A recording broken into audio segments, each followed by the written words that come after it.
जड़े पायलट आउ जन को कहूँ तुम्हें कहीं कट अफ कल why did you cut off वर्ष को एयर इंडिया एग्जीक्यूटिव मान जी बोनस दौर ताठू यथेष कम लगी था एयर इंडिया ये प्रश्नर जवाब देवा उचित केतेटा एमती एडवाइजरी की से सेफ्टी बुलेटिन की एपर्यंत इग्नोर करते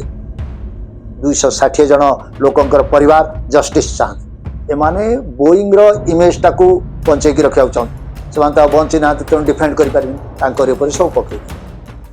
नमस्कार मु प्रताप स्वाई आपण मान को वेलकम करुच्ची आमर YouTube channel expanding mind Odia को आमे या आगु आपन कही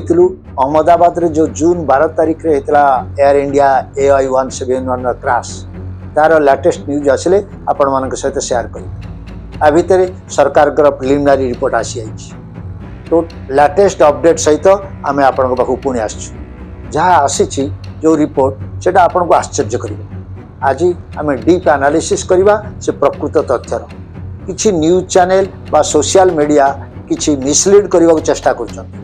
आउ बोइंग कंपनी को सुरक्षा देवाई गोटे सुचिंतित प्लान अनुसार जदि आपण यह दुखद घटनार संपूर्ण कहानी बुझा चाहती तेरे आम पूर्व वीडियो गुड़ाक देखिपारती किंतु आज आम फोकस करवा जो रिपोर्ट आसी सेटा केमती गोटे पूरा खेल बदल देवाई चेष्टा कर प्रिलिमिनरी रिपोर्ट जोटा आसी air accident investigation bureau preliminary report एमती गोटे रिपोर्ट देछि जहाँ एविएशन इंडस्ट्री केबे भी हेइथियो बोली विश्वास हो विमान टेकअप करिवार ठीक 3 सेकेंड पर बोइंग 787 ड्रीमलाइनर रो इंजिन फ्यूएल रो कंट्रोल स्विच रन पोजिशन रु कट ऑफ पोजिशन को चली जाइछ just with in seconds difference एटा कोनसी पक्षी बाड़े हेबा जोग हेइनी कि पाग खराब जोग हेइनी किछि किछि मीडिया तो दाबी करछंती पायलट रो भी किछि भूल नाही कॉकपिट वॉइस रेकर्ड रु जना जायछि जे जड़े पायलट आउ जन को कहूँ तुम्हें कहीं कट अफ कल why did you cut off अन्य पायलट स्पष्ट भाव उत्तर देते मुझे करिनी आई डिडंट डू सो। आसतु बुझा प्रथम फ्यूएल कंट्रोल स्विच केमिति काम करे भावतु जे एटा हला main power button aircraft engine ये स्विच थाए जस्ट इंजिन थ्रस्टर लिभर तले माने कॉकपिट सेंटर यार दीटा ही पोजीशन थाए रन जहाँ इंजिन को फ्यूएल सप्लाई करे एटा हला नॉर्मल पोजीशन आरटा हला कट ऑफ जो पोजीशन रे फ्यूएल सप्लाई बंद हो जाए आ एटा केवल करा जाए जेते बेले इंजिन बंद कला बेले इंपोर्टेंट कथा हला ये स्विच सब बहुत सेफ्टी फीचर से डिजाइन ही था जेमति कि एक्सीडेंटली एक्टिवेट करि हबो जड़े माने पूरा पायलट जदि इंटेंशनली बंद करने को चाहिए ताहले बंद कर ब्रैकेट स्प्रिंग सब लगी था ये सब को उठेला पर जाइकरी स्विच को कट ऑफ पोजीशन को नहीं हम AI-171 एक्जाक्टली माने यूटीसी टाइम अनुसार 8:08 सेकेंड जिते बड़े aircraft maximum 108 not air speed record करता ठीक तापर परे दीटा जाक fuel switch cut off position को पड़ेगा। यूटीसी कौन यूटीसी है कोऑर्डिनेटेड यूनिवर्सल टाइम जो थे 5.5 घंटा मिसेले इंडिया टाइम आसी आउ नॉट कौन नॉट है nautical miles per hour 1 not है पाखापाखी 1.151 माइल्स पर आवर बा 1.852 किलोमीटर्स पर आवर जेमती स्विच दीटा जाक कट ऑफ पोजीशन को चलीगला फ्यूएल सप्लाई बंद इंजिन फेल आमे आमर आग वीडियो रे कहितलु RAT कौन माने राम एयर टर्बाइन जोटा कि ऑटोमेटिक खोली गला माने एटा कन्फर्म हो गला जे पावर सप्लाई फेल पायलट 2 जन जाक चेष्टा करछथि इंजिन की रिस्टार्ट करिया पाए स्विच को रन पोजीशन को आनी गोटा इंजिन बोधे टिके रिकवर कर साइन देखा किंतु से को बहुत डेरी हो जाता एयरक्राफ्ट क्रैश करगला आ सहित चलीगला 241 + 19 260 जीवन। आसतु गोटे इम्पोर्टाट न्यूज माने पुराना 2018 मसीहा डिसेम्बर मासर न्यूज सेटा को जीवा सेटा गोटे आमको आ गोटे नुआ डायरेक्शन आड़ गोटा US फेडरल एविएशन एडमिनिस्ट्रेशन तांकर air ordinance information bulletin number NM 1833 विषय बोइंग एयरक्राफ्ट रे गोटाए वार्निंग इश्यू करथला fuel control switch locking feature रे डिसएंगेजमेंट ऊपर स्पेसिफिकली से रिपोर्ट रे थला स्विच दीटा जाक पोजीशन को जे कोनस मुहूर्त मूव करि जाय पारे without any manual intervention switch जदि इमती इनएडवर्टेंटली ऑपरेट करि जिवो ताले किछ भी होई पारे फ्यूल बंद हो जाय पारे इंजन शट डाउन करि जाय पारे ए एडवाइजरी बोइंग रो केते गुडा मॉडल पाई थला 737 747 757 767 आउ आमर ए जो मॉडल एउटा एक्सीडेंट हेची 787-8 ड्रीमलाइनर सेत पाई मध्य थला एटा तेणु सेफ्टी ऊपर डाउट आसीबा तो वर्तमान स्वाभाविक बोइंग रो ए सब मॉडल ऊपर वर्तमान इन्वेस्टिगेशन दरकार हाँ एयर इंडिया ए सब जानि न थला ए कथा नु से माने को बेस जाना थला ये फ्यूल कंट्रोल स्विच रो प्रॉब्लम को नहीं करी 7 वर्ष आगु दिया जाय थला एफए रो एडवाइजरी विषय खाली जदि आपको ध्यान देई टिके स्विच चेक करा जाय थांता कोन बा खर्च होई थांता केते समय लागि थांता ना एते चेक करी हबो किंतु मनुष्य जीवन सह खेलियो एयर इंडिया तरफ रु कहा जाउची एटा एडवाइजर थला मैंडेटरी नुहे केते कैजुअल स्टेटमेंट जहाँ 260 टा मनुष्य जीवन सहित मध्य जड़ित खाली गोटा ऑर्डिनरी टेक्निकल बुलेटिन नथला एटा FAA रो इंस्पेक्शन आउ पार्ट रिप्लेसमेंट पे पूरा सुपारिश करथले से सारा दुनिया रे बोइंग ऑपरेटर माने एग्जैक्टली यही फॉल्ट विषय रिपोर्ट मध्य करछन किंतु एयर इंडिया रो बहुत casual response advisory not mandatory तेणु करा जाय जेमति कि जने डाक्टर जदि आपन को औषध खाइबा को एडवाइस करत किंतु सेटा आपन को पई तो लीगल बाइंडिंग नो मैंडेटरी नो एटा को रेकलेस को आजबनी ता कोन केते सहज भाव रे एयर इंडिया कहि देला एटा गोटा एडवाइजर थला हम पई मैंडेटरी न थला एई किछि शब्द पछरे 260 जन लोकंकर जीवन चली गला प्रत्येक जीवन रो गोटा गोटा स्वप्न प्रत्येक परिवार रो भविष्यत आरी पछर हजि गला कोन हला एथि पई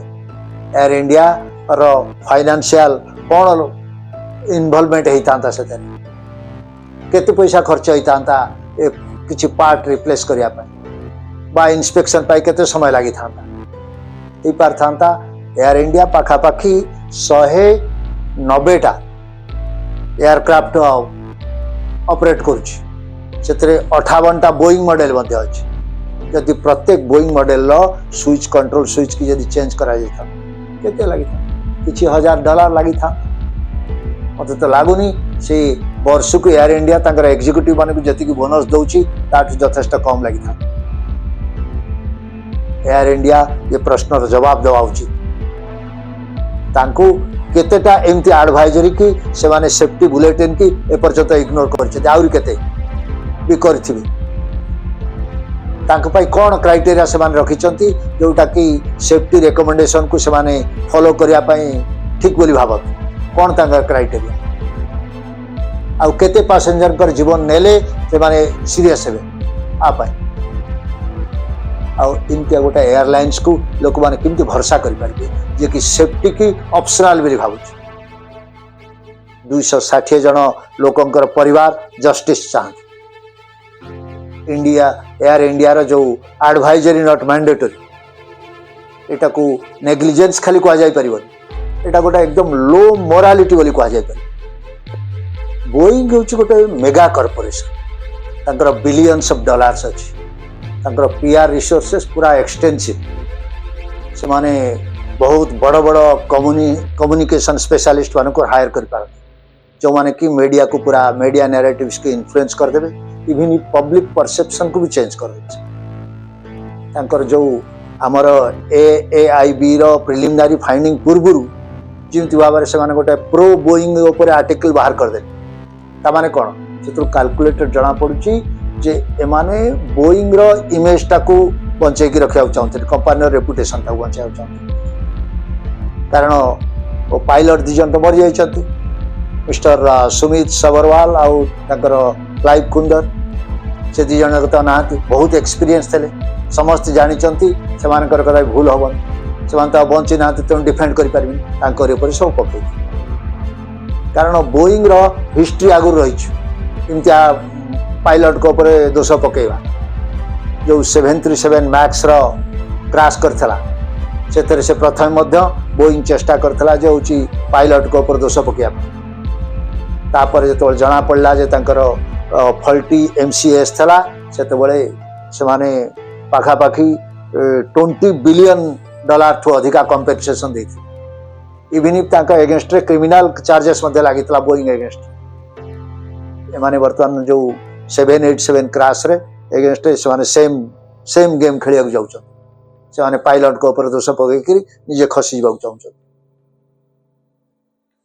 कारण आ गोटे देखिया गले जो बोईंग रो कंपनी रो आ जो एविएशन रेगुलेटर जो मानकर FAA जो देइचंती एडवाइजर देइचंती बुलेटिन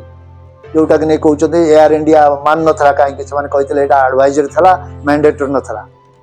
से कहीं एडवाइजर जारी करते एमती गोटे सेफ्टी जिनिस को जोटा गोटे फ्यूएल स्विच जोटा कि बंद करदेले टोटाली इंजिन फेल हो ताले it can kill both the engines it can kill people anything can happen एटा को सिंपली गोटा कहीं एडवाइजरी हिसाब से दिया कहीं मैंडेटरी हिसाब से दिया डेफिनेटली एटा मध्ये क्वेश्चन के आसुछ कौन पाई भितर कौन सांठ गांठ रही देखा पड़े एयर इंडिया AI-171 क्रैश एटा क्लियर जे बोईंग रेगुलेटरी इनएक्शन मध्ये रही और कॉर्पोरेट डैमेज कंट्रोल से करने चेष्टा कर प्रिलिमिनरी रिपोर्ट क्लियरली कहूची जे दी जन जाक पायलट रो कथाबार्ता जना पड़छि से माने इंटेंशनली स्विच की बंद करना तथापि इंटरनेशनल मीडिया माने पायलट को दोष देवाई चेष्टा चलती नैरेटिव एमती भाव बना हो बोईंग और एयर इंडिया एमाने कदापि एस्केप कर अनुचित अकाउंटेबिलिटी कदापि हटवा अनुचित 2018 मसीहार FAA एडवाइजरी कहीं से माने इम्प्लीमेंट करन फ्यूएल स्विच जोटा कि डिजाइन रे भूल अच्छी बोली देखा जाता यहाँ कहीं गोटे एडवाइजरी हिसाब से रखागला मैंडेटरी हिसाब से कहीं रखा नहीं ट्रेजेडी हाइलाइट आम जापर जे मैंडेटरी सेफ्टी गाइडलाइंस हवा उचित जस्ट एडवाइजरी हवा अनुचित आउ इंडिपेंडेंट इन्वेस्टिगेशन हवा दरकार जहाँ पर कॉर्पोरेट इन्फ्लुएंस कदापि नथबो मीडिया अकाउंटेबिलिटी मध्य रहिबा दरकार करेक्टली मीडिया माने रिपोर्टिंग करवा दरकार कंपनी को बचाया पायलट मान को दोष देवाई चेष्टा कर इंटरनेशनल मीडिया कारण 200 जीवन जाई 260 जीवन जाकर परिवार जस्टिस दरकार आपणकर मतामत बहुत मत माने इंपोर्टेंस रखुची एविएशन इंडस्ट्री जानिबा दरकार ए ट्रेजेडी शिखिबा दरकार स्ट्रंगर रेगुलेशन हवा दरकार बेटर ओवरसाइट हवा दरकार कॉर्पोरेट अकाउंटेबिलिटी आसवा दरकार कारण AI-171 रो विक्टिम मानकर जस्टिस दरकार कवर अप नुहे आपण कौन भावुचंती ये जो इन्वेस्टिगेशन होची माने विदाउट एनी प्रिजुडिस होची एकदम इम्पार्शियल इन्वेस्टिगेशन चली एटा फेयर कवरेज होची मीडिया रे की तेणु आपणकर थॉट्स आमर कमेंट सेक्शन में लिखत कारण आपणकर वॉइस एटा गोटे डिमांड करिवो अकाउंटेबिलिटी पाई जदि वीडियोटी आपको भल लगिला तेबे निश्चय लाइक करिवे फैमिली फ्रेंड्स बा अन्य व्हाट्सएप ग्रुप रे शेयर करंतु जदि आमर चैनल को एपर्यंत सब्सक्राइब करना तेबे सब्सक्राइब करने को भूलिबेनी कारण आमे आगो को एमतिया बहु आई ओपनिंग टॉपिक को कवर करियो जाउछु इंटरेस्टिंग टॉपिक सब आनिबु जोटा कि आपण केबे भी मिस करियो चाहिबेनी भलर थांतु सुरक्षित थांतु पुणी देखा जय जगन्नाथ।